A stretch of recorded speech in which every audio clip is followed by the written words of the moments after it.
So you want to collect basketball cards from the 90s, but you're not sure where to start. Jordan might be too expensive. You may want to collect somebody else that just evokes nostalgia, but you want to make sure you collect a player that has the right cards and there's plenty of options out there and the price point's correct, and you want to make sure they're in the right insert sets and they have the right parallels, and maybe just that they played the right years. You hear about how great 90s basketball cards are, but you don't really know where to start. Today's going to be a fun episode for you to watch, and maybe this will help you inch a little bit closer into getting comfortable buying into the 90s basketball cards theme that's going on in the hobby right now. It's hot and heavy. There's no better person to talk about what your options are in the 90s than the great veteran 90s basketball card collector Jake Roy. He's 90s basketball cards on Instagram and YouTube. The name is fitting. He knows a lot. He shares a lot. He's got tremendous insight. He's been doing this for a really long time. He joins the channel today, and he and I each take turns going through our 10 most collectible, whatever that means, players from the 1990s. Hope you guys enjoy the video.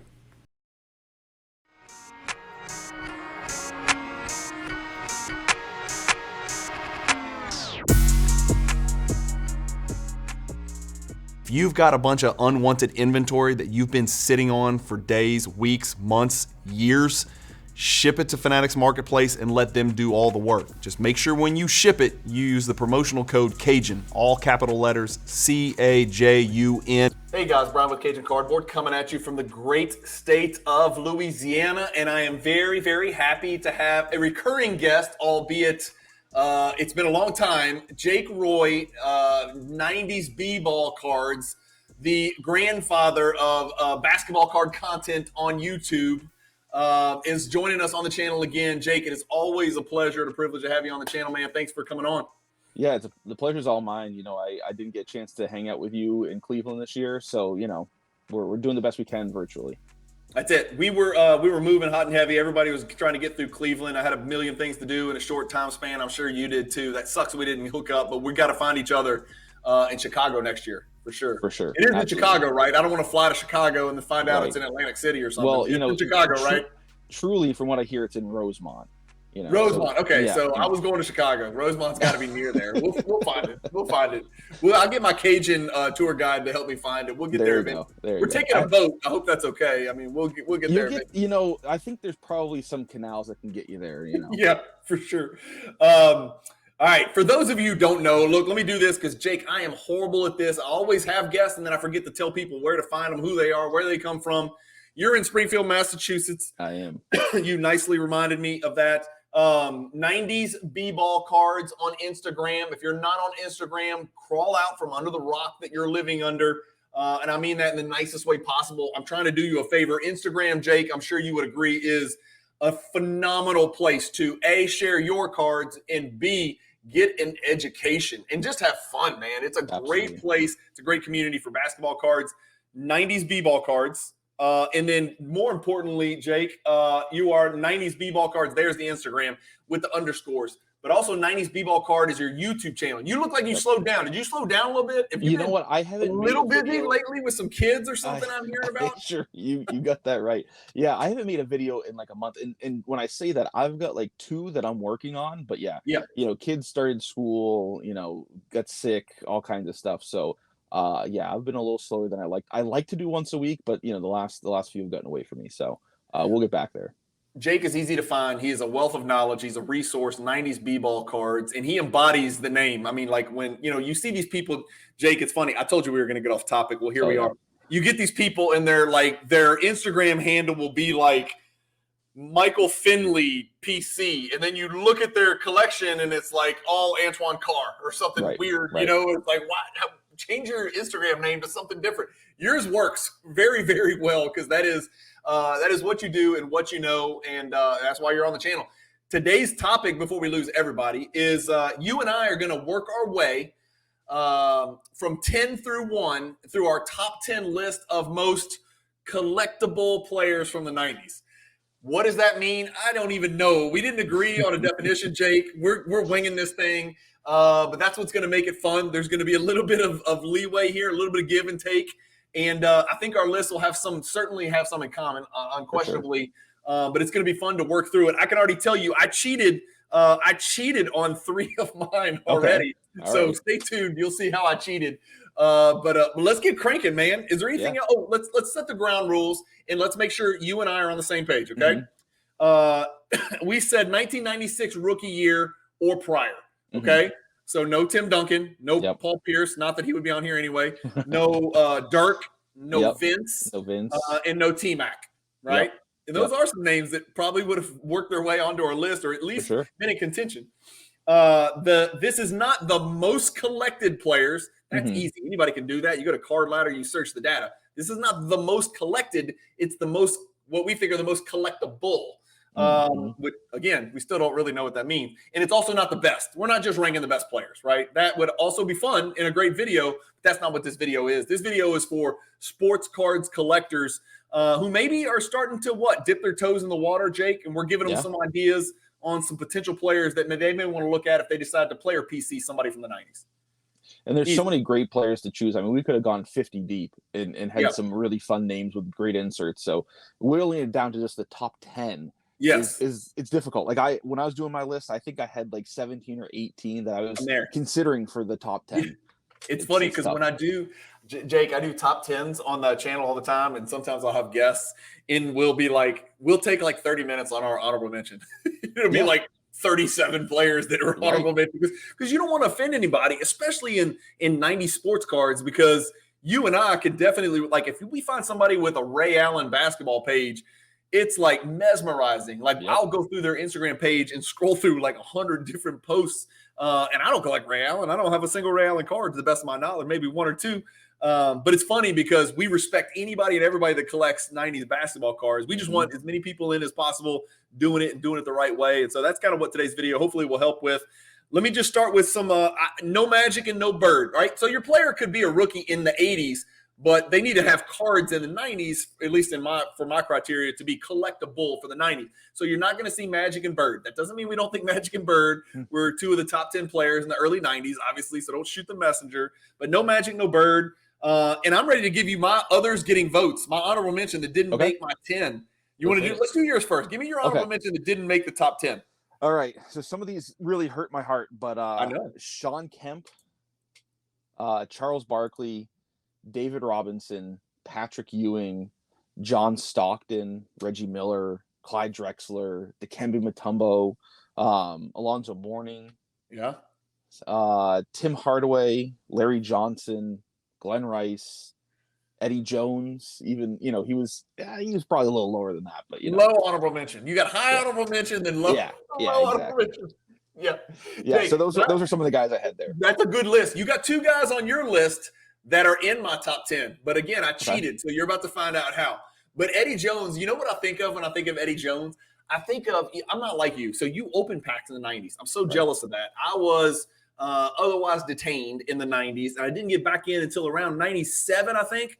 So from 90 to 97, I was out, man. But I'm jealous of you because you were opening Ultra and opening Skybox and Skybox Premium. I think about all the people in the 90s, Jake, that opened packs, pulled a badass insert of somebody and let's say 1997, and he's wearing a Lakers jersey, and he's a shooting guard, and he's a little bit dark skinned, and he's lean, and he's muscular, and they're like, I did it, I finally hit the Kobe, and it's Eddie Jones. And how pissed you must have been. It would be like a guy that looks like LeBron and plays for the Lakers, and you pull him out of an insert pack, and it's a gold serial number to 10, and then you find out it's like DJ Mabinga or Corey Maggette or something like that, and you're like, damn, I thought it was LeBron. If you'll indulge me, I have a story where lay it on me. So I was opening a box of, I loved 1999 Skybox Dominion, and there's a whole other story as to why I love it. But I was opening the box and I'm going through it, and I see the back of a card is different than the rest of the cards, right? I can see that it's flipped around, so I'm like, okay, I got something different here. Let's go. Now earlier in this same box, I had pulled a pack that had 2 cards sandwiched in the center of it. And they were the Sky's the Limit Plus back to back. One of them, the front of one was facing the front of the other, sandwiched together. So it was definitely something weird going on. And it was Sharif Abdul-Rahim and Jason Williams were the two. Jason, was it? Yeah, it was Jason Williams. The Murderer or White Chocolate? White chocolate. Okay, good, fair. Go on. Yeah. Okay. Yeah. So both the Sky's the Limit Plus, both were in the same pack together. Yeah. So it was already like a really crazy Weird. box. Yeah. Yeah. And then I see the back of this card, and I can tell because I poured over the Beckett that it was autographics, right? So I'm like, okay, what could it be? And in '99, right, the Skybox autographic set, there were a few players that you were really looking for. One of them was a short print of Scottie Pippen, and the other one was Shaquille O'Neal. So I'm slow rolling this card, and I go from the bottom, and I'm rolling it up, and I see the Lakers logo. So I'm freaking out. I have got the Shaquille O'Neal Skybox at the time in '99. I think it was like a $300 card, which was like astronomical to me. It's like 30 grand now. Yeah. Yeah. So I pull the rest of it off. Those who aren't familiar with the Skybox autographic set from that year, there's no pictures of the player. Like there's the name, but it's kind of buried under all the other text about having an authentic autograph and everything else. So I see the Lakers auto. I know it's Shaq. I flip it over. It's Ty Lue. Oh, that is worse than Eddie Jones. No offense. No offense to Ty Lue, who apparently especially is a great as an Iverson fan. Yeah, that was really a killer. So. That's right. And everybody who knows 90s basketball knows the link between Ty Lue and Iverson. Hopefully, if not, I apologize to you because you're either young or you just didn't watch enough basketball back then. But one of the most iconic moves in NBA history, and I kind of liked it, to be quite honest with you. But I loved it. Again, Ty Lue's a good dude from what I've heard by everybody's account. He's a really good dude, a great coach, which is kind of surprising. All right, here's my honorable mention. No Mailman, no Stockton. No Barkley on mine either. And I think we're going to get a lot of heat for that, dude. But again, don't confuse this with the best 10 players. But there's definitely an argument that Barkley should have been in the top 10 for either one of our lists. So we're not going to shoot anybody who has a problem with that. No Ray Allen in mine. No Reggie Miller in mine. And you left out Jason Kidd, but no Jason Kidd and no Dominique. And then I don't have any of the other guys that you mentioned, except for two of them I do have in, but I only have them because I cheated. Are you ready? Okay, I'm ready. You want to do your number 10 first? How you want to do it? You want me to go one and you two? It's your channel. It's your channel. My channel. All right, I'm going to lead then. I'm going to start. Evidence of cheating number 1. My number 10 is Shawn Kemp and Gary Payton together. Oh, okay. And the reason, the reason it's Shawn Kemp and Gary Payton, and yes, I broke the rules, is because both of those guys Kemp for sure. It seems like every single insert card that I pull of him is an amazing image. Every single one. Like, it's never just a picture of, like, Shawn Kemp with it, looking at the camera. He is dunking. He's talking to somebody. He's taunting people. His legs are going 9 different directions. He's, his head's above the rim. Every single image is awesome. So Kemp has got to be in there. Payton was the better player, okay? But Payton was a little bit more below the rim. He could get up and dunk the ball, but he was a little bit below the rim. So you got the Rain Man and you got the glove, what I like to call the original Lob City, right? There could be arguments about others that predecessors to them, but I think the original Lob City for sure up in Seattle. They're the ultimate swag pairing, okay? So that's why I put them together. They were teammates. They complemented each other perfectly. They were the team you wanted to use if you were playing video games. Oh, yeah. Do you remember how awesome they were in video games? You had Detlef Shrimp. You had Hersey Hawkins. Nate McMillan, he's okay, but he was good, a pretty nasty Sam four Perkins, right there. Depending on which year you're playing. You had Sam Perkins shooting threes. Big men didn't shoot threes. Sam Perkins would shoot threes back then.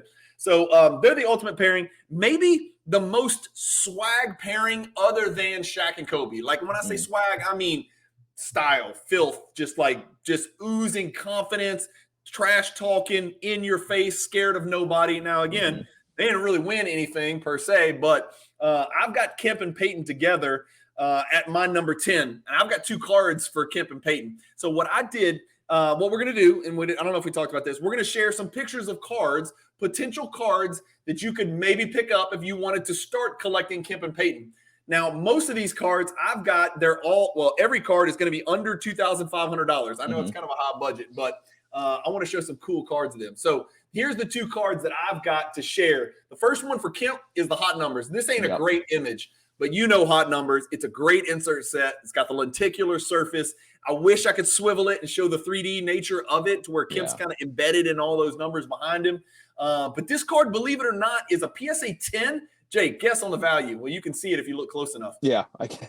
175, Jake. That seems so cheap to me. That's incredible. That's why sometimes I feel compelled to start a 1990s PC of Kemp and Payton together. and like collect them together, all the sets they appear in with each other.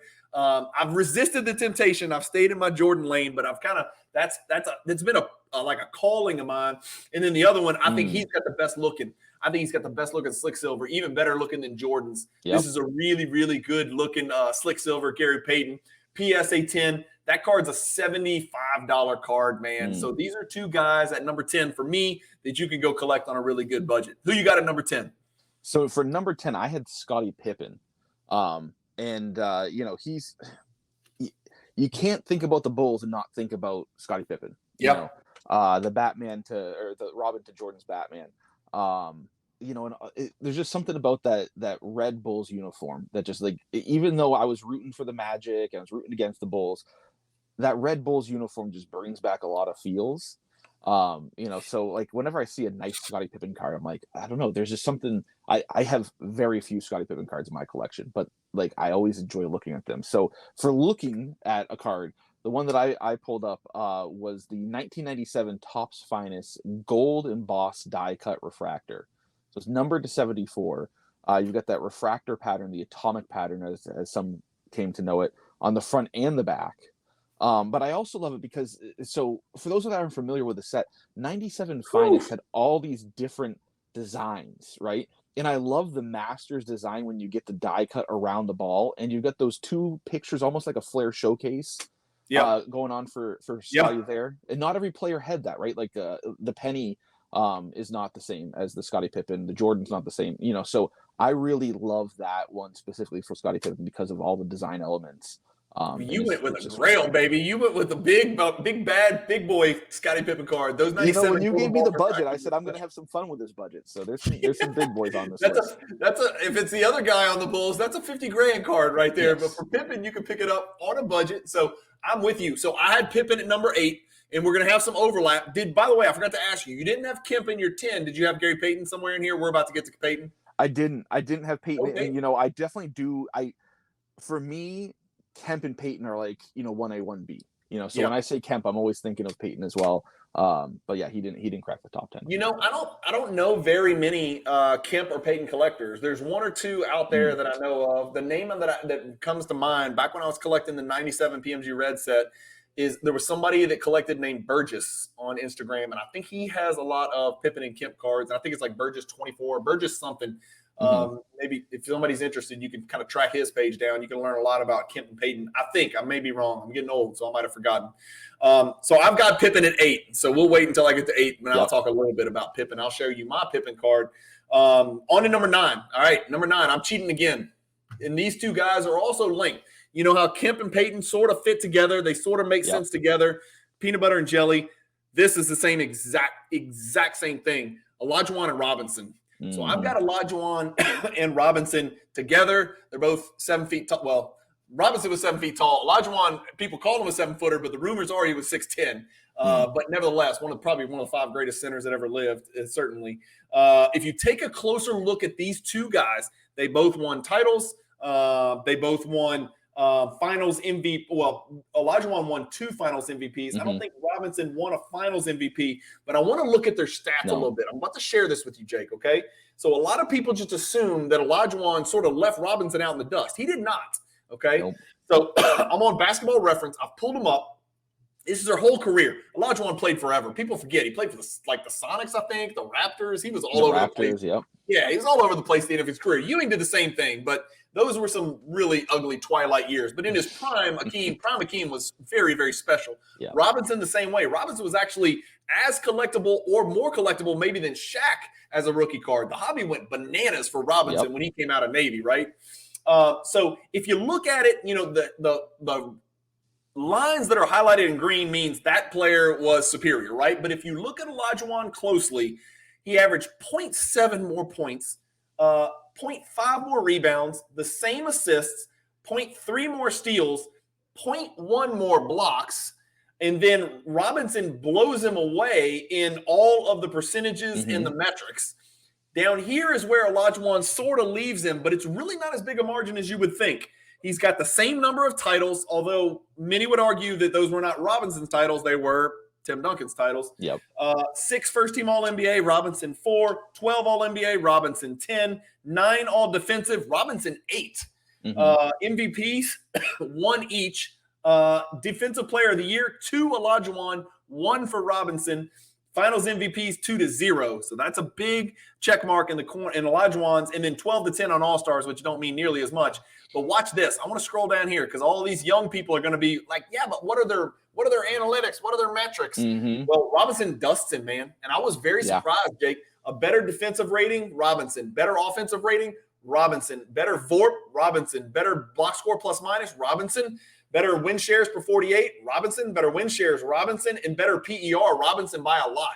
I was really surprised. I mean, I knew they were sort of close, but it's a lot closer than people think, in my personal opinion. Yeah. But I've got those guys together because I perceive those guys around the same historically, with a slight edge to Olajuwon because he was the alpha for those 2 rings. Whereas Robinson, many people think, it was Duncan. Robinson couldn't do it, and then Duncan was there, and then they did it. And so where do you stand on those 2 guys? Big gap or little gap between those 2? So in terms of play, I say there's next to no gap between the 2 of them. I think collectability, there's a decent gap. Great. But yeah, I mean, I'm a huge David Robinson fan. I was growing up, and I mean, both of them. I think Hakeem had 2 and Robinson had 1 game where they got quadruple doubles, which is just like that's mind-boggling. Like we talk about triple doubles, Westbrook, quadruple double. Just like let that for a center. Yeah. Just let that sink in. And the thing too is both of them were extremely agile, nimble guys. I think Robinson was a little bit faster, rim to rim. Like he could definitely get out in the fast break. But he also played with, not the greatest supporting cast. For a long time, Robinson's number 2 guy was Sean Elliott or Willie Anderson. He had Dennis Rodman for a couple of years. That didn't work out so well for the 2 of them. Vinny Del Negro, Avery Johnson. Like these guys are fine role players, but he didn't have a lot of talent around him. Whereas Hakeem, he's running out there with Clyde Drexler for most of his career. At one point, he had Clyde and Charles Barkley. He had Pippen on the Rockets with him Kenny at one Smith. point. Robert Horry. I mean, go down the list, man. Otis Thorpe, Vernon Maxwell. Maxwell. You even had guys like Mario Elie coming off. Mario Elie, yes. Which were just like tenacious guys. Mario Elie on a lot of those Spurs teams would have been a starter. And in fact, when the Spurs made their run for the championship in '98, Mario Elie was, I think, the 6th man on that team. Yeah. Whereas on the Rockets, he was like the 8th or 9th man. So, and he was a much younger guy at the time, too. Here's my card, Jake. None other than the 1993 Scoring Kings, the David Robinson Scoring Kings PSA 10. It's a pop 10 card in a PSA 10. These aren't that rare, right? Scoring Kings not that rare, but in PSA 10 they are. And so this PSA 10 Robinson is about a $1,500 card about a year ago. Card Ladder has it pegged around $1,400, $1,500. I know it's more than that because I sold mine for a lot more than that. I just recently sold my set. Kept the Jordan, but sold the other 9. And so that's the card that I chose for David Robinson. For the Dream, I chose this bad boy right here. Monster. The pack odds on this. I don't have to remind you. 1 in 28,800. Speaking of gold, you went with the Golden Boss Refractor. I'm going to go with the Ultra Gold, Ultra Stars Gold. Not serial numbered, but mind-boggling pack odds. Also embossed. When I see this, I think of the video game Cubert. Because it looks like the Cubert box things in the background, right? The big triangle diamond thingy. But this is actually a little bit pricier card. It's over $3,000, so I cheated just a little bit. But 2 guys, very collectible, not going anywhere historically. These guys will always be remembered as some of the greatest big men in the big men era. And I think 2 very collectible players that are very similar in their collecting style and their playing style. So who you got at 9? 9, I've got Grant Hill. And he oozes 90s. And so for those who didn't have the privilege of being able to watch him play, think about a little bit of a slimmer version of LeBron, who just did everything. He could play anywhere. He could do everything on the court. He was a problem for opposing teams. And if he was healthier, if he didn't have some issues with his lower extremities later in his career, and was able to extend his career a little bit longer, the sky's the limit. I mean, he made it to the Hall of Fame even with the injuries. So, amazing to think what he could have done if he was healthy, with those Orlando Magic teams and some of the other teams that he played with later in the career. So, and I always think of those Pistons uniforms are so 90s also. So the card that I thought of for this one was there's a few different versions you could pick from. There's one specifically that we'll get into, but it's the 97-98 Skybox Premium Star Rubies. So I always think I love the Team Skybox version.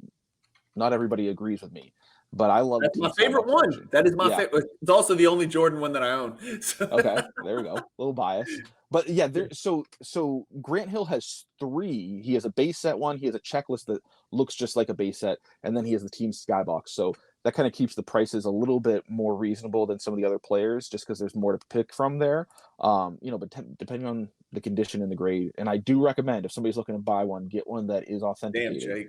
Damn, and it's got it's got the one with the black horse on it, the one with the black horse on fire. That's the uniforms you were talking about. Those are awesome. That is so 90s. Man, that's a sick card. When you hold these things in hand, it's literally like you're looking at Grant Hill and there's a swimming pool on a hot summer day behind him. That's what these Team Skybox Star Rubies look like in that background. And if you can swivel the card, which I can't do with a 2D image, it's mesmerizing for sure.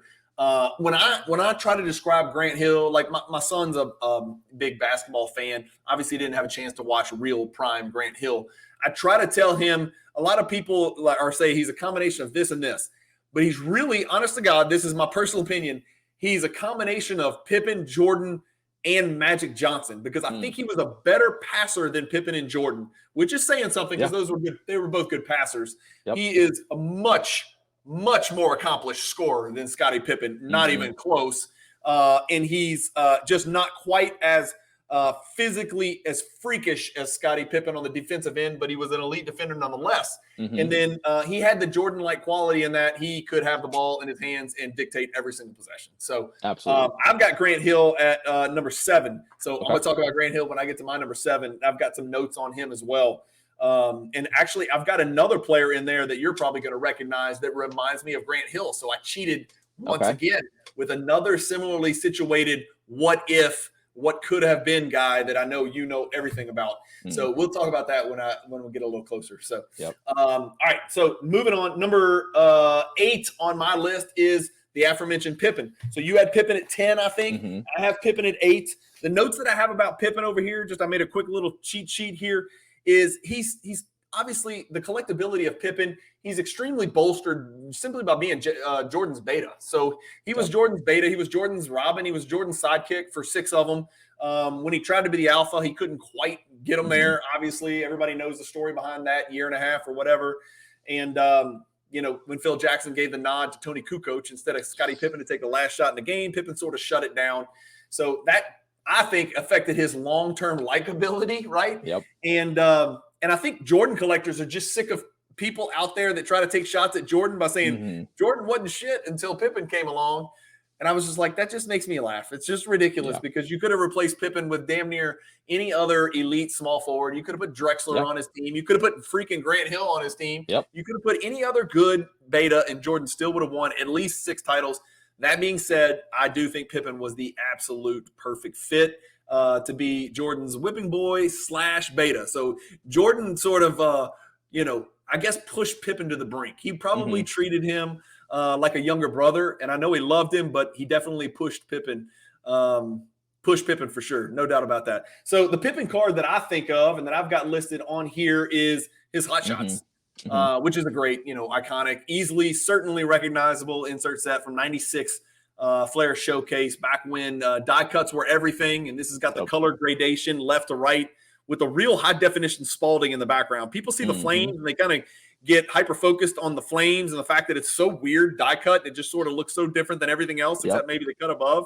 But they lose sight of the fact that Spalding basketball back there is like super high def. Like you can see the texture on it. It's really cool how all three, the background, the ball, and the player in the foreground kind of meet together. So I've got Pippen on here. Pippen is getting a little more pricey, and it's no coincidence that as we move from 10 to 1, the players do seem to get a little bit more expensive depending on the card you're looking at. So this Pippen Hot Shots in a PSA 10 last sold for $1,675. It's a pop 4. Tough card to gem, as you know. So that's my number 8. Who's your number 8, Jake?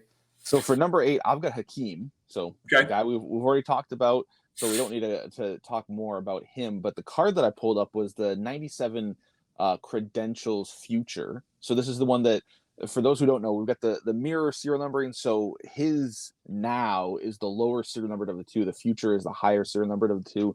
So again, making that a little bit more affordable. But I feel as though those colors, the purple and the red, really work well with that Rockets uniform. Yeah. So that's the reason I pulled that one up. There, I was thinking about the 98 Credentials a little bit, but I just don't like the way the colors play as well as this does for the Rockets. Yeah. He's got elbow pads, knee pads, wristbands. He's got it all, dude. He's got it all. He was getting up in years by this time, and he was padding everything up. I remember watching he had pads everywhere. He had taken a beating throughout his career. All right. So my number 7, I cheated. And this is, we kind of did. I just kind of cheated a little bit. And then I also gave you a little spoiler alert. I've got Grant Hill and Penny together because when I think of those players, they're not – I don't want to say they're similar players. They do have a lot of similarities, in fact, in the way that they could both be very oversized point guards. But I think about what could have been. And I would love to know where Penny's career would have been had it not been for injuries. And I would like to know where Grant Hill's career would have been were it not for injuries. And so I put those guys together at my number 7. I think there's probably more Penny collectors than there are Grant Hill collectors, for sure. And you could probably confirm that. But I think of these guys like the Bo Jackson of basketball. And there's a long list of Bo Jacksons of basketball. But these guys were, again, I don't think Penny was quite what Grant Hill was. But Penny's probably a top 25, top 30 basketball player of all time if he doesn't get injured. And I think Grant Hill had every possible chance to be top 10, top 15 all time. What do you think about those numbers? You think those are two guys that could rank somewhere in the top 25, top 20? Yeah, I mean, I'm biased when it comes to Penny, and we'll talk more about him later. But I think they definitely could easily. I mean, there's a lot of people who said that in terms of players that they played against, Jordan being the most difficult. We're talking about the 90s. Yeah. A lot of people say Grant Hill was the next most difficult for them to play against. And for all the physical tools that he had that you talked about, he had the length, he had the speed, he had strength, and he was a problem for people. And again, like he played the majority of his career early on. He had an aging Joe Dumars before he retired. And then he had a kind of young, trying to figure out himself, Jerry Stackhouse. And then his last year with the Pistons, Jerry Stackhouse really came into his own when both of them were fighting for the scoring title before Grant Hill left for the Magic. So, it's like imagine he had been fighting for the scoring title and then really got injured and was fighting to kind of get his health back. Imagine if he was able to kind of continue that trajectory at that point in his career, what it would have looked like for Grant Hill. And then Penny, Shaq has said that he was a better teammate for him and would have won more with him than Kobe. So just think about that. If he was healthy and if he and Shaq stayed together, we could be talking about Penny as being, really the Kobe of the 90s. So it's kind of you're an Orlando fan, if I recall, yes? Just a little bit. Yeah. So remember, Jake, there's a couple of, speaking of what ifs, right? We're talking about what if Penny, what if Grant Hill. There was the rumor, right, that Orlando was inches, seconds, minutes away from Tim Duncan being there. So you're talking Grant Hill and Tim Duncan together. You talk about and T-Mac. You talk about a trio that would have been. I mean, right now, if you put those prime three together, I'm trying to think, but I'm taking that prime big three over. I might even take it over LeBron, Bosh, and Wade because T-Mac, all three of those guys are better than Bosh. Bosh is good, but all three of those guys were leaps and bounds better than Bosh. At the time, Grant Hill was probably ahead of Tim Duncan at the time as far as, best players in the world. He was right there. And T-Mac was just beginning to be what we knew T-Mac turned out to be. And Grant Hill is also, if you think about it with that big three, Grant Hill is the kind of person – we saw Tim Duncan defer. Tim Duncan could have scored 30 points a game. There's no question in my mind. He deferred, and so his scoring averages come down. People use that as an attack against him for why he's not the greatest power forward, but he is. And then Grant Hill is the kind of player who would have done a great job of taking that that back, just not a step all the way back, maybe a half step back, and letting T-Mac do his thing, and he would have been the puppet master and the orchestrator. Right. He was a great one. The two guys, Grant Hill and Penny Hardaway, both had the it factor and both had massive media coverage as well, which is, as you know, is a huge part of making cards collectible for players. The media coverage, the Lil Penny commercials. Grant Hill is the freaking best looking dude I've ever seen in my life. If he ran for president, not to get political, I will vote for Grant Hill right now. No questions asked if he ran for president. That's how much I think of Grant Hill. So for the cards, I've got the Penny Hardaway Noise Boys, which is another. I'm picking some of the OG classics. And then for Grant Hill, I've got the Noise Boys because they're paired together. So I paired them together in the same set. You want to guess on the prices here? Grant Hill's Noise Boys 10 last sold for $600. Penny Hardaway's last sold for $1,600. So that gives you a little bit of an idea of the disparity in the collectability of the two players, because that's all about demand, right? Right. So those are the two cards that I chose for those guys. That's the last time I'm going to cheat, I promise. Everything from here on out is going to be one player. All right. Number 7, I had Kevin Garnett. Okay. Yeah, and he's one of those guys that, a lot of people think about him in the 2000s more so. I loved him in the 90s, but he's really coming into his own, So he had those early years with Stephon Marbury that were a lot of fun to watch him play. He was a fun guy to play that I think people enjoyed watching him and didn't have a lot of expectations of where he was going to bring the Timberwolves. But those jerseys were really cool. And I mean, there are some cards where he's got kind of lame pictures, but when you get cards where they get good pictures of him, they are cool because he was a very expressive player as well. He had a lot of attitude on the court. Still is, dude. He still is. He still is. I'm sure if you put him on a court today, he would be one of the more fiery guys out there. Yeah. So yeah, in the 90s also, you can kind of think of what was to come with him. Before he, had the USA teams and the MVPs and all that. So the card that I had for him was the 97-98. This is a set we already talked about, Fleer Ultra Stars Gold. And this is one that I think has a picture that is, really showing what I was talking about. When you get a good picture of his, and I think Ultra Stars Gold or Ultra Stars as a set did a good job getting really great pictures of all the players. Yeah. Just look at him, you can imagine him screaming after throwing down that slam. Yeah, I've got Garnett at 5. I can't argue with you, man. I've got Garnett at 5. The only thing I'll say is that he is – I don't think it can be argued he is a top 5 power forward of all time. It could be argued that he's the second or third. I don't think you can argue for anybody over Tim Duncan. That's after tons and tons of research. That's just my personal opinion. So here's my 5 on power forwards, and I want to find out where you rank these players. Are you ready, Jake? Okay. You know the 5. Duncan, Dirk, KG, Barkley, Karl Malone. Boy, yeah. So I agree with you. Duncan's got to be 1. It's tough, isn't it? It's tough. Number 2 is tough for me. I'd have to pick between Barkley and KG, and it's really a difference of style of play. With KG, you're getting a more defensive-minded player than you are with Barkley. But Barkley on the glass was, just unstoppable. Legendary. So, if I have to pick, I'm probably going to go with KG. Yeah. But it's close. So then Barkley and then Dirk and then the other guy I don't mention. So. He who shall not be named. You and I don't like him together. We can not like him together. This is a show where I end every episode with stay positive in the hobby. So we're gonna stay positive and just skip over his name until he's not there. But I do recognize he's probably top 5 power forward. He's all right. Yeah, for sure. So I'll just jump forward. I'm going to skip over number 6. Let me just show you my Garnett card because I think it's a cool one. You're going to recognize this card for sure, but most people probably won't, to be honest with you. Right here, the Millennium Men, serial number to 100, if I'm not mistaken, Jake. Is that right? Yep.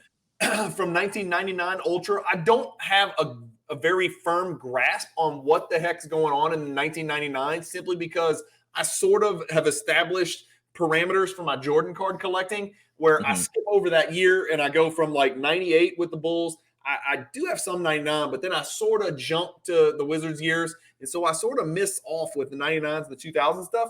But I thought this was a really good looking insert. I don't know what the hell is going on with the cages in the background with the basketballs. But the fact that it's serial numbered and it's serial numbered to only 100 makes it a really cool card, in my opinion. This PSA 10 that I just showed you right there, sold on Probstein, in 2023 for $1,200.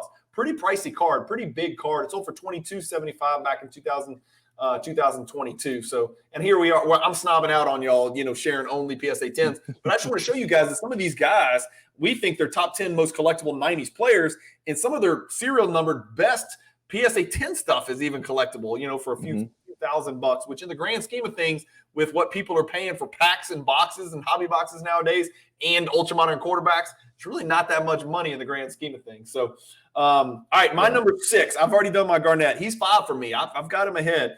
Number 6 for me is another Bull.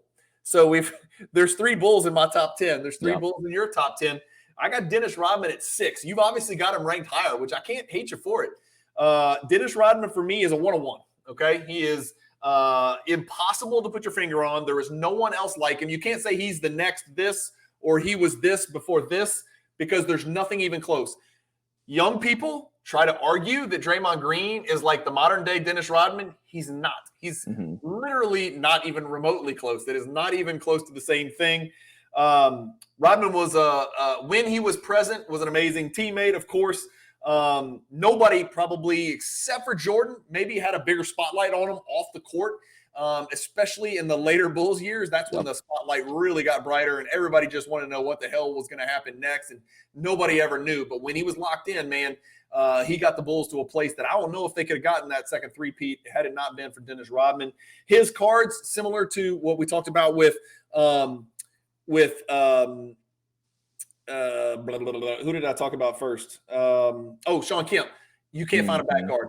You can't find a bad. His legs are flying. He's diving. He's horizontal on a card on some of the pictures. And then he's all, oftentimes you'll see him in the black Bulls pinstripe uniforms. But the card that comes to mind to me is this one right here. Yeah. This is the one, dude.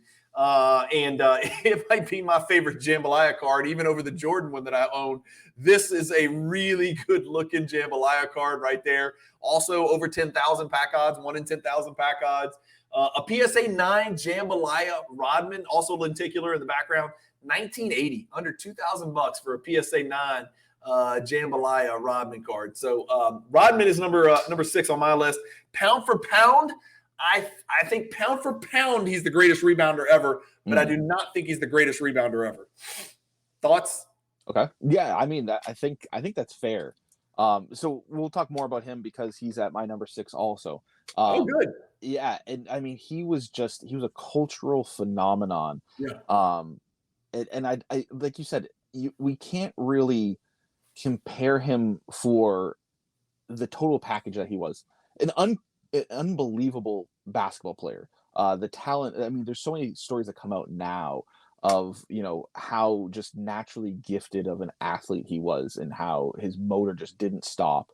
It's unbelievable. And it's also incredible to think about, with his sometimes lackadaisical attitude on the court, with the motor and athleticism that he had, what maybe could have been if he had really applied himself. But regardless of that, he was a cultural icon.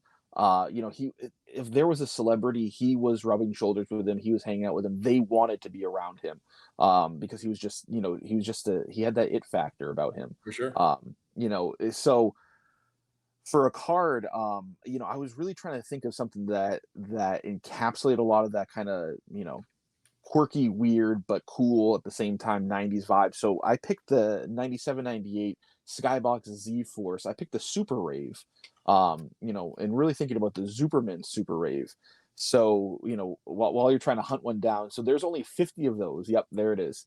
And I just think that, you got a lot of different things going on in the background of that card, just like Dennis Rodman had a lot of things going on in the background of him as a person. But then you've also got that really spectacular hollow foil on the side where the Superman, so I think that's a really cool one, and again, like I was talking to somebody else, if you take Dennis Rodman from the 90s and you put him in the NBA today, right, he might not stand out as much from the optics perspective because, the tattoos that he had would probably seem pretty mundane. Dyed hair is not an uncommon thing in the NBA. You think about like Jeremy Sochin, dyes his hair kind of crazy. Marcus Smart, whatever. Yeah. Yeah, exactly. So like those things weren't unique. His play on the court and how, he wouldn't care if he scored a point, but as long as he gets 10, 20 rebounds, he's happy. That's right. That's That's right. unique. That's still going to be unique. So The it's hard to most find a player like that. the most similar player that I can think of to compare to Dennis Rodman is Ben Wallace. And even that's not really fair because Ben Wallace, trust me, was an elite defender. Yep. But no way in hell Ben Wallace is getting out on the perimeter and guarding shooting guards. No way Ben Wallace is giving Michael Jordan trouble back when Rodman was on the Pistons. He's not going to be able to switch 2 through 5. Right. Ben Wallace was elite amongst elite. I think he had multiple Defensive Player of the Year, if I'm not mistaken. And he rebounded like a ferocious animal, sort of like along the lines of a Rodman. Right. But he's the closest thing. And the only reason that makes him akin is that Ben Wallace didn't give a damn about putting the ball in the basket either. Right.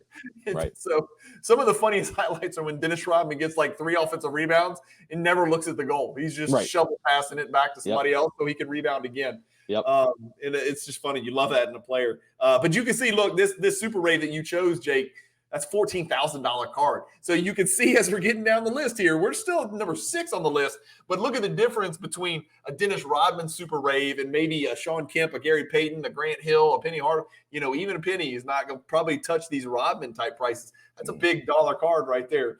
Number 5, I already did it, Kevin Garnett. And by the way, I have a little bit different order. I have Malone last and Duncan first.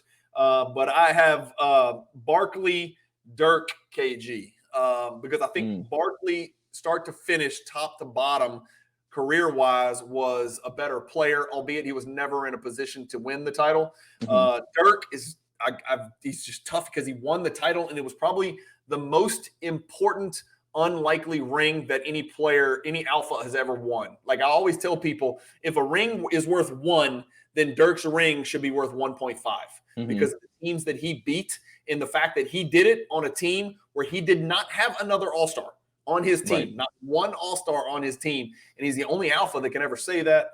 And then I have Barkley, and then I have KG, and then I have Malone. So who's your number 5? Yeah, so my number 5 is Shaq. Oh, wow. Yeah, and it's one of those things like we get into the top 5, and it gets tough. But so one of the things that I look at, and I'm kind of going to spoil, I won't say names, but the players that I have above him, what I see this is kind of how I'm gauging collectability is, for their kind of, run-of-the-mill cards, I would say, or their mid-tier cards, Shaq typically sells for less than them. Right now, what I see is Shaq's top tier cards, when you're getting into some of the cards that are really low serial numbered, really high grade, I see his top tier cards go for a boatload, but it's kind of like that mid tier or that lower high end stuff. Yeah. That he just doesn't outpace some of the other guys that I have higher on the list. So people always say big guys don't sell, all that kind of stuff. I don't think that's necessarily true, but I think some of that might play into some of his collectability where people are like, well, he doesn't fully get Lakers fans. He doesn't fully get fans that are of one thing or another. He's always kind of competing with there's always somebody else in the category with him. So like people who love the 90s, he's not necessarily going to be the number 1 on that list. People that love the Lakers, he's not going to be the number 1. Number 1 on that list. Love the Magic. Even on the Magic, he probably spurned the Magic. Exactly. Well, he did spurn the Magic, and they don't like that. So despite the fact that from a personality standpoint, he's a freaking magnet. He brings in everybody, right? He does. So he's cast these people aside, but here he is bringing them all back together. He's an anomaly, dude. He really is. And he is definitely the response when people say big men are not collectible. He's the one exception that I can think of. And as much as you and I might want to collect Olajuwon and Robinson, it would be a lot easier to kind of ooze into the warm waters of Shaquille O'Neal in the 90s than it would be to kind of force Robinson and Olajuwon into our collections, Right. Yeah. Well, and just thinking about that, like the card that I picked, which, again, this is a set that we've seen before, is the Jambalaya. Okay. And it's one, it just makes sense, right? It's the Jambalaya, the theme of the set is jams, with the exception of Rodman. And, Shaq's throwing down a Thunder jam. I think it's just a great card to encapsulate, how he played with the Lakers. This is what you thought of him, just doing a drop step and a 2-hand slam. It's just a gorgeous card. It's spectacular. It's dazzles, just like he did. So. What's your favorite shoes to play ball in? I know you used to play a lot. What's your favorite shoe? Like if you go back and you say, you know what, I played basketball for 25 years, 30 years of my life. The favorite pair of shoes that I put on to play basketball in were what? Fill in the blank. Boy. So there are a lot that I really loved. I loved the Iverson line with the DMX cushioning. I had an affinity towards the pennies, but my favorite shoe was one that actually LeBron is pictured in some of his rookie cards. So it's the Nike, boy, I'm going to butcher the name, Ultra Flight Posit. No, boy, I can't think of the name right now. Ultra Flight It's not the something. Zoom? I thought it's a Zoom. It's a Zoom Ultra Flight. It's something like that. Early year LeBron you're talking about? I remember. Yeah, so LeBron and some before they were called LeBrons, they were Nike whatever. But so he wore them like in the summer league. They were actually Gary Payton's like not official signature shoe. Yeah. So I think it's the Zoom Ultra Flight. Those shoes were unbelievable. The cushioning was great. The ventilation was fantastic. They gave you good ankle support, but not too much ankle support. Really, the ankle support was coming on the medial side rather than the lateral side. So some people thought they were a little weird because you basically had like a plastic shell around your heel. Yeah. But I didn't roll an ankle in those, and trust me, I was close. But those things supported me. You've got the monkey paw that's in it. Yeah, I'm looking for pictures, Jake. I'm trying so hard to find. I can't find one. Nike Ultra. Yeah, we'll find it. We'll post it. We'll post a picture of it on the channel or on our Instagram. I still have some pairs kicking around. They're not in great shape anymore because I wore the crap. But I had a pair for school ball. I had a pair for AAU ball. I had a pair for summer ball. I had a pair for 5-star camp. I had like 5 pairs of those shoes. I'm older than you, so I was old enough to wear the Jordan 1s, the illegals, right? The breads. But they did not feel the best on my feet. But I didn't care because all I cared about was what I looked like, right? But the shoes that I wore that felt the best, I have 3 pair that come to mind. And I played a lot of basketball. I did not like high top shoes, and so the first pair that comes to mind, and a lot of people are not going to remember, but Gilbert Arenas had Agent Zeros. I was a big Adidas guy, and I really liked the Gilbert Arenas Agent Zeros. I had a couple pairs of those, and those are the shoes that I remember buying another pair of the exact same shoes, so I could just double the life of it, right? So I would just alternate those same 2 shoes, and then I was an EYBL coach in the Nike EYBL around this would have been 2014, 15, 16, somewhere in there. And they gave us the special EYBL edition KD5 EYBL. And they were absolutely beautiful to look at, first of all. And they were the most comfortable shoes I think I ever put on my feet. So those are the shoes that felt the best for me to play in. Did you ever wear, I know you were a big Penny fan, did you ever wear his foam posits? So I wore them casually. I shot around in them. And I was like, I'm not playing in these. They're bricks. Now they are. So I've heard. I never wore. I thought they were ugly, so I never wore it. I don't wear hot tops, so I never touched them. But I've heard people say, "Oh, you got to try the foam posits. It feels so good." Now they may be talking about like some new modern version of the foam posits. Back then, it probably didn't feel quite the same. So here's what I'll say: if you play and you warm up in them, and I mean warm up in them, they can be really comfortable because at that point the poly on the outside, kind of gets a little bit more flexible. They are a comfortable shoe underfoot because they've got the double stack. What is it called? The Alpha Zoom, right? So they double stacked the Zoom Air unit, so they call it the Alpha Zoom in the heel, and then they have full length one solid Zoom unit. One of my favorite shoes that I never actually played in, but I wore and I knew would have been a great shoe if I had played them, was the Nike Ultraposit 3. And those look kind of cool because I think they're cool because they kind of had like 2 big fish eyes on the side, but they had the same Zoom cushioning, right? Incredibly comfortable. There are some others that KG wore that had the same Zoom. So like if you're looking for the comfort that people talk about in the foam posits that Penny had, just look for the Zoom Air, right? The Zoom Air full length and double stacked in the heel. You're going to get that same feel, but you can get. Jake, what are we doing? What just happened? Wait, I told you this is going to happen. I was going to take you off track. You all of a sudden got some kind of weird science degree, and you're talking about the materials on shoes. I don't know what's happening. This is my fault, man. I'm supposed to be in control of this. Where are we at? I'm on number 4 for me. Yes, Number 4 for me is Iverson. I can't believe you did Shaq like that and put him in number 5. That means you put him behind Iverson. You can't put Shaq behind Iverson. I got Iverson at number 4. I'm not going to talk too much about Iverson, but what makes Iverson collectible, it's the argument that we're constantly having with people. And people try to, it's almost like a round hole in a square peg. And people in the hobby are constantly trying to say, well, Tim Duncan's better than Vince Carter. Well, Tim Duncan's better than Allen Iverson. Yeah, he's a lot better. A lot better. But people don't identify with Tim Duncan. People don't dream that they can do what Tim Duncan did, which is shoot 1,000 bank shots and make 997 and then block 2.8 shots, get 11.4 rebounds, and score 21 points.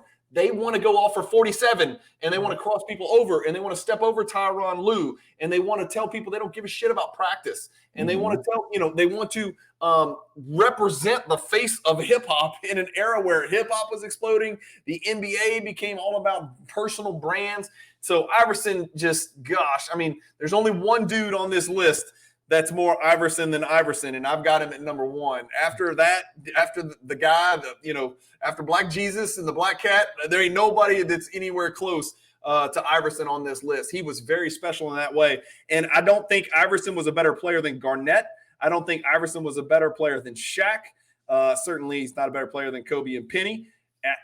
But that's not what this is about. This is about collectability. And for that reason, I got Iverson, man. I got Iverson at number 4. Let me try to remember what I have. Oh, yeah, this is easy. This is a no-brainer. I went with an Iverson rookie card, and it's an Iverson rookie card that really matters. The 96 Skybox EX 2000 credentials, these are serial numbered to $4.99. These get a little pricey. These get really pricey in a PSA 10 because they're impossible to grade because they're usually diamond. You know that. They're diamond cut. Yep. And that window pane, the inside of the window pane frays, and I know you know that. Little fibrous hairs kind of poke in. You got to kind of pull those off with Q-tips if you're ever going to submit it for grading. If anybody somebody needs to do a whole video on how to submit a credentials card for grading, for God's sakes, or really any 96 Skybox EX 2000 card, because it's an interesting, tricky little card to grade for sure. I've got Iverson at number 4, Jake. I'm assuming, let's see, you should have Iverson at 4 or 3. Talk to me. Yep, I got Iverson at 4 also. Okay. So we're on page so I almost picked the same exact card as you also. So that's wild. But yeah, I mean Iverson, I can go off on him because Penny and Iverson were my 2 guys. Those were the guys that I loved watching and collecting. But yeah, I mean Iverson popularized so much of basketball culture, so much of what we just identify as basketball culture without even knowing where it came from. At the time that he came in, Nike was the brand for shoes. And if you wanted a signature shoe, you were going with Nike. Jordan and Penny had that sneaker culture in a chokehold. And then Iverson came in with the questions with Reebok and was just put it all on its ear. So there was that, then, he wasn't the first player to do a lot of these things, but he was the one to popularize, cornrows became something that everybody in AAU wanted to, if they could, wear cornrows. Wearing the shooting sleeve, right? He started doing it because he had, the inflammation because of bursitis in his elbow. It was something that he needed to do just to continue playing because he had so many little nagging injuries. And then it just became something popular that people just wear them, for style now.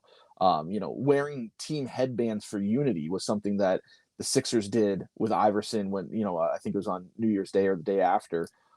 These are all different things that he really made popular. And then, we had Rodman was considered like the tattoo king, but he was almost kicked out of the NBA because of his tattoos. And then Iverson came in and was like, that's nothing.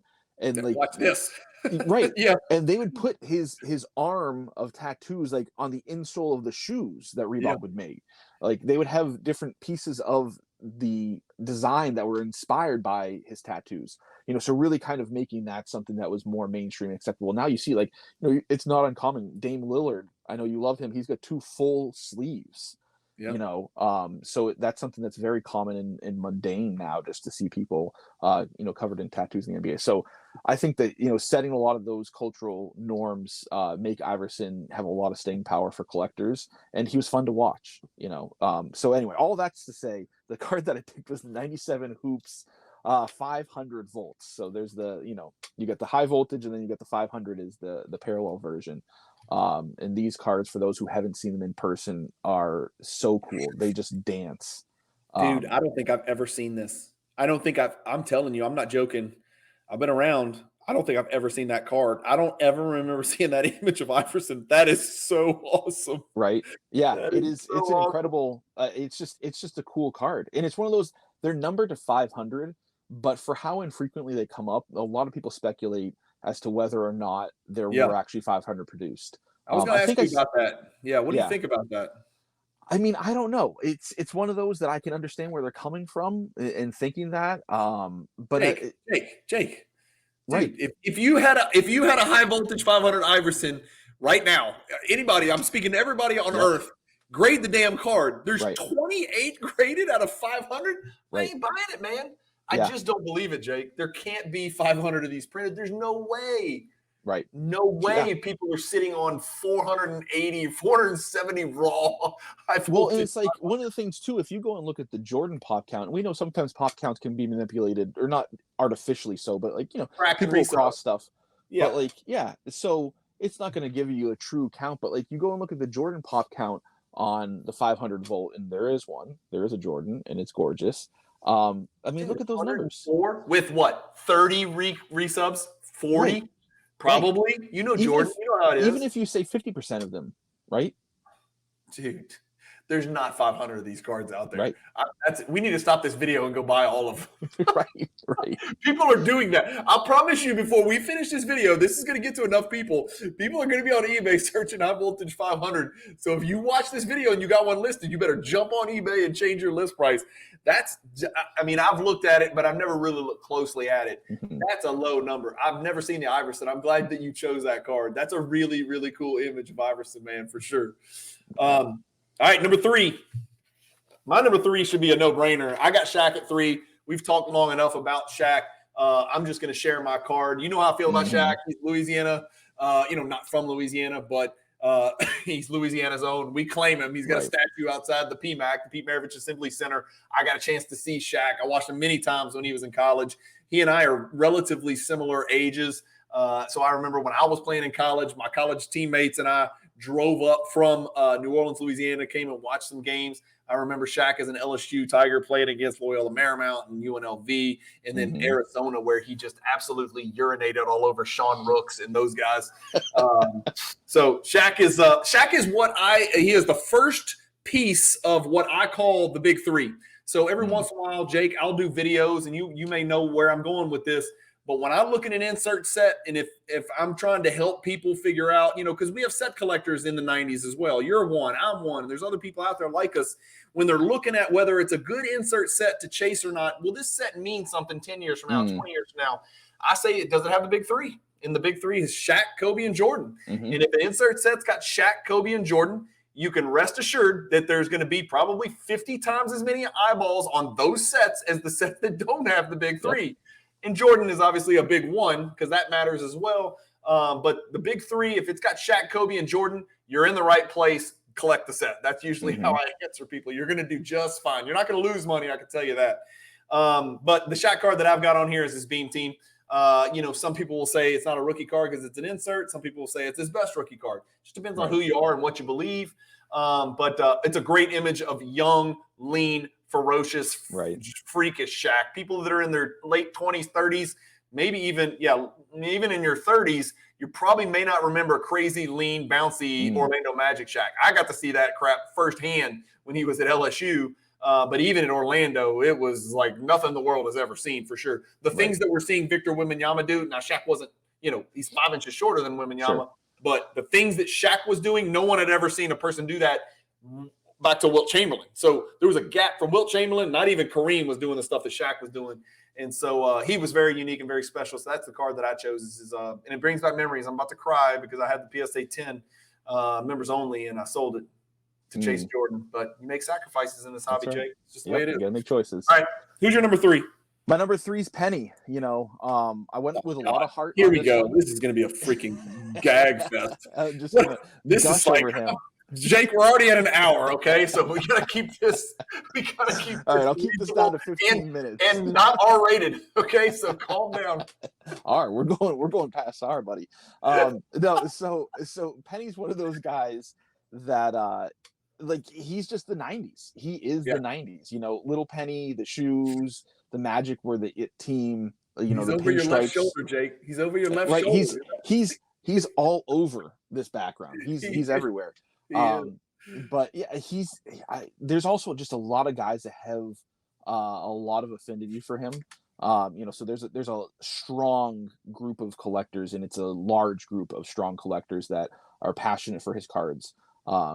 So you know, could I put him below guys like Iverson and Shaq? Sure. But I think there's an argument to be made for, again, we're talking about collectability, and, you know, we haven't really defined it. So, you know, I just look at how many people collect him, and how passionate they are and how fervent they are that, you know, when they get a card, it is locked away.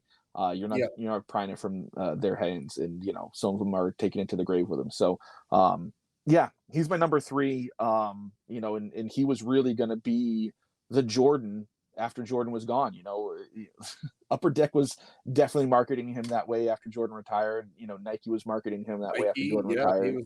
You know, so yeah, and I think if it wasn't for injuries, you know, there's some people that said that he realistically would have been challenging Magic Johnson, you know, for the Mount Rushmore, you know, wherever you have Magic Johnson ranked in your 6'8" or 6'9", 6'8", 6'7", 6'8". Yeah, I mean, he was lean, he was quick. You know, and for those that didn't watch him play, go to YouTube and look at a highlight reel of him, and he was a magician on the court and just did some things that you know, were mesmerizing. And at the size that he had a clear advantage over most guards that he was playing against, you know, because he was matching up against, you know, Muggsy Bogues and Gary Payton. You know, he towered over Gary Payton by like 3 or 4 inches. Yeah. We were still in that era. It wasn't like Magic Johnson was a way off anomaly. Yeah. And it's not like he started this trend of big point guards. No. There wasn't a lot of big – I can't think of another 6'7", 6'8", 6'9" point guard since Magic until we got to Penny. And I'm trying to think. Maybe I'm forgetting somebody, but I don't remember. Sean Livingston? Who? Sean Livingston? Oh, he's after Penny. I mean, he was way after. Yeah, and you know, I'm thinking of Grant Hill, but Grant Hill was a point forward. I mean, in the truest sense, Scottie Pippen was a point forward. They weren't like Penny Hardaway was a true point guard. Like, he was not masquerading as a point guard. That was his position on the floor because he had shooting guard, small forward, power forward, center right next to him. So I know he was the point guard. Who's your card? What's your card you got? Yeah, so the card I went with. This is a lot of heart also, and it's not a Magic card, which some people might be shocked, but it's the 1999 Stadium Club Chrome First Day Issue Refractor. And this is one of those cards. These are numbered to 25. I think that the set, because there's not a Jordan in it, you know, it doesn't have the big 3. It's just got 2 of the big 3, being Shaq and Kobe. Doesn't get as much attention. Yeah. So it's a gorgeous set because, you know, Stadium Club really focused on getting good photos. So they like to have them framed well, and this is a great photo of Penny. And then you add the chromium technology. Now, they weren't etched, which would have been cool, but you add that, you add the refractor, and then you add that it's serial number to 25. It, outside of the PMG greens, is the lowest serial numbered 90s card. And, you know, it's at the tail end, 99, 2000. And there is, I'm trying to think, I can't remember it off the top of my head. There is one other insert set that has a parallel that's numbered to 25. But yeah, it's incredibly rare. So you got to tell me who. First of all, who's that he's dunking on? You know Eric that. Snow. And then who is this right here? Oh boy, come on, Jake. I would have to pull my copy out. It's a tiny picture for you. It's big. It's big on my screen, but it's small for your screen stuff. Yeah. Oh boy, Tyrone Hill. It's Tyrone Hill. Okay. Yeah, right. He's so ugly, Jake. He's just so ugly. That's why they put the Stadium Chrome logo over his head. Yeah, they should put the whole logo over his head because poor Tyrone got hit with the ugly stick. Okay, number 2 for me. This is going to be quick. We don't need to take a lot of time. Number 2 is Kobe.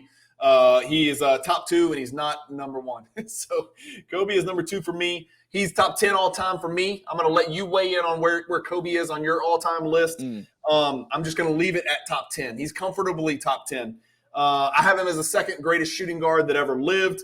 Everything that we said about Iverson, Kobe got close to that. He got close to that as far as kids wanted to emulate him. People were trying to mimic his moves. People wanted to play like him.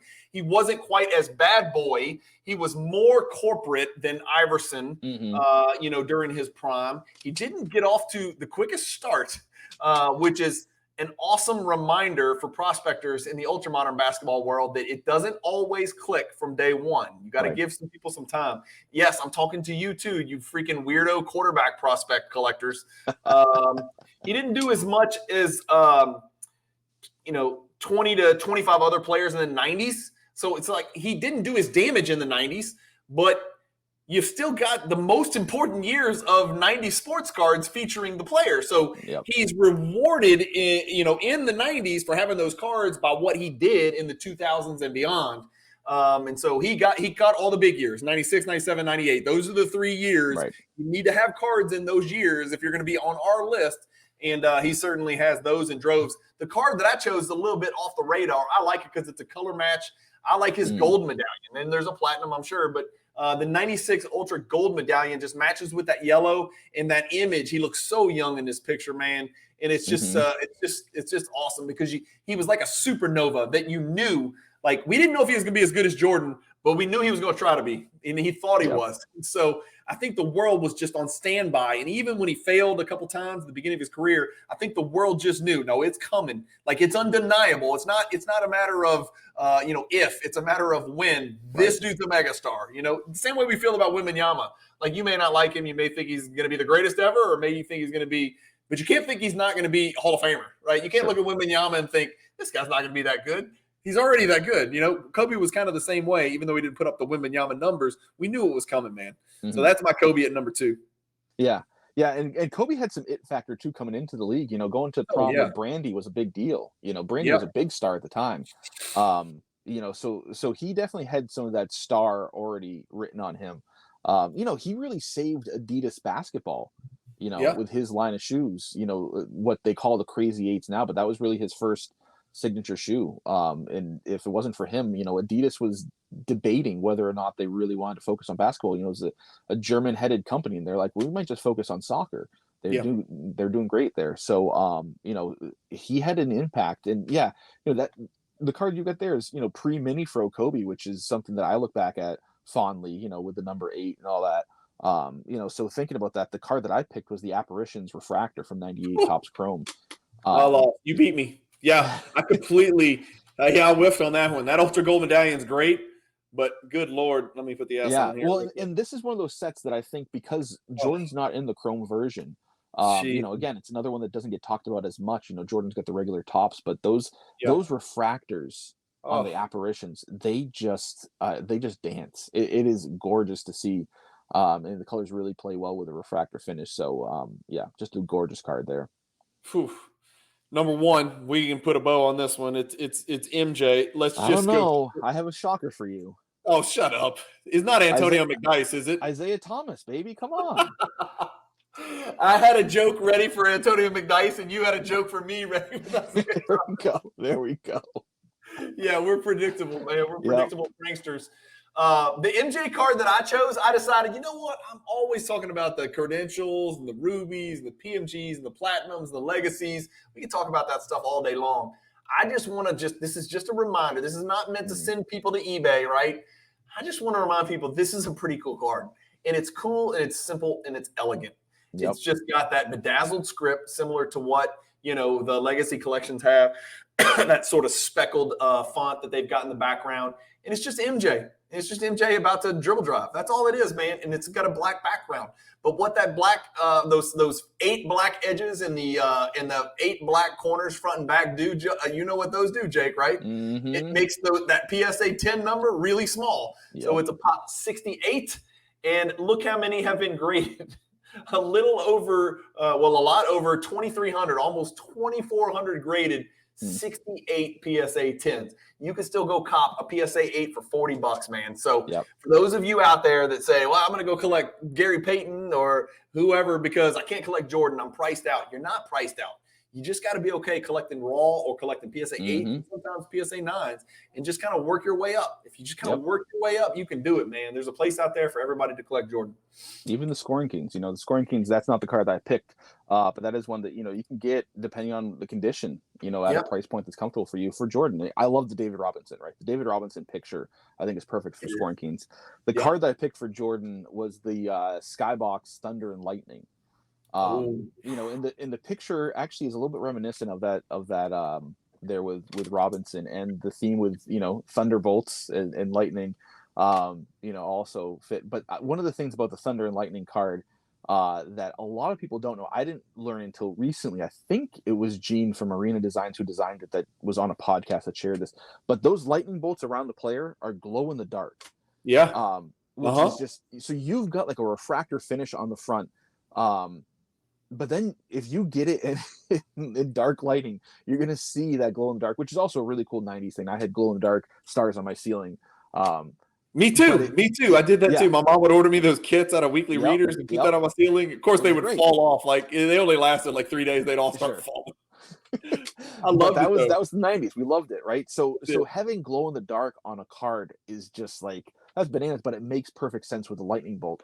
That it's a gorgeous card, and in recent years, I remember I got my penny years and years ago, but those have shot up, especially if you get them in high grade, because those things, they have a dark background, on the front and the back. They chip very easily. The edges are friable, dude. Those edges just explode. And this is interesting because this card's been all over the place. Way back in 2020, 13, 36, 43. Good Lord, 43. Back to 35, dropped all the way back to 24. You can get this for a small 3 Series BMW. There you go. Yeah. Or get like a PSA 7. I was about to say, or you can turn mortal and go pick up a PSA 7, like a normal human being does. I don't own this card in any grade, Jake. I'll be quite honest. It's time for me to make a confession. It's $2,400 in PSA 7. Still a big card, but you still get the glow in the dark factor. And here, watch this. I'm going to click this. There's not going to be that many of these, man. Yeah, it's a little under 300, man. Under 300, So pretty tough card right there to get. Jake, thank you for coming on the channel. What did we leave out? We digressed, we detoured, we talked about players, we talked about their cards. I didn't want to get too much into your PC and like what you've been doing lately and how you're collecting, because I'm going to get you back on the channel maybe in a couple months and do one of those collector spotlight videos, if you're okay with that. Where we can do some sharing and have some fun, and you could talk to us about the different PCs and how your collection is broken down. I've started to get a little bit better at doing videos, bringing guests on and talking about their stuff because I learned a ton. I've learned a million things from you. I think we did a video a long time ago about some 90s sets that are kind of off the radar, and I think people loved it. So maybe we'll jump into that too. Just you showing your collection, it's going to be a lot of stuff that I think a lot of people have never seen. So it's expansive. Tell me the last big card you picked up. What's the last big card you picked up? So the last big one, I've got it right over here. And so I've been doing this thing where I've been picking up new copies of cards that are in better shape or have some sort of visual difference so I've been improving stuff. It's getting harder and harder for me to find new cards for my collection, because I've got so many pennies. But it's the 97 Golden Touch. And this is just a gorgeous card, and because of that, the card stock itself is gold. So the player greens very easily, and the one that I have ahead of Penny was more green than I had remembered it. So when I pulled it out, I'm like, that bothers me. So I found one that was selling on eBay, and I was able to win the auction. So I was really happy to get that. It's in, the corners, because, you've got a black border around the front, you've got a black border also on the back. The corners, which there's many of them, and they're very sharp, they show wear very easily. So these are hard to get in high grade. And most of my collection's raw. That's just, I grew up collecting in the 90s when we didn't really have access to grading. So, I'm very particular about when and if I grade cards, or if I buy them graded. But so that's one that it's hard to find in good shape. The one that I had, the corners and edges were about the same as this one, but the greening it really bothered me. Yeah, it really bothered me too. Yeah. It bothers me too. I'd rather a not green PSA 8 than a PSA 10 that's started to green. I just can't do it, man. My OCD don't allow it. So absolutely. I just you showed me those two cards. I had like 12 Jake, the collector questions pop in my head, but I'm like, I'm not going to do that. I'm not going to go so down I got that. a card I wanted to share with you. You know, I know that you're taking a little bit out of Jordan and going a little bit into LeBron. So I wanted to share this card with you that I've had in my collection for years. I pulled from a pack when I was in college. So this is the I don't remember the year on this. I think it's 09-10. This is SP Game Used. I love it. So dual jersey with Jordan and LeBron, numbered to 499. There's other versions that are lower numbered. But so I pulled this one out because I'm like, this is a new Cajun collecting card with both goats. I'm trying. You'll appreciate this because I know you've branched out and you PC this, but then you're like, you know what? I might start a side PC and then another side and then another side, and soon you got a freaking oak tree of PCs. Yep. I'm going to branch into LeBron, and I have a little bit of LeBron already, but I'm trying to figure out, Jake, the direction I want to take. Do I want to even sniff the exquisite stuff? Do I want to do only LeBron and Jordan dual stuff, like autos, dual patch, dual autos? Do I want to do LeBron's like shiny early 2000s stuff, or do just gold LeBron wherever, or do I want to stick with his Prism Panini era stuff?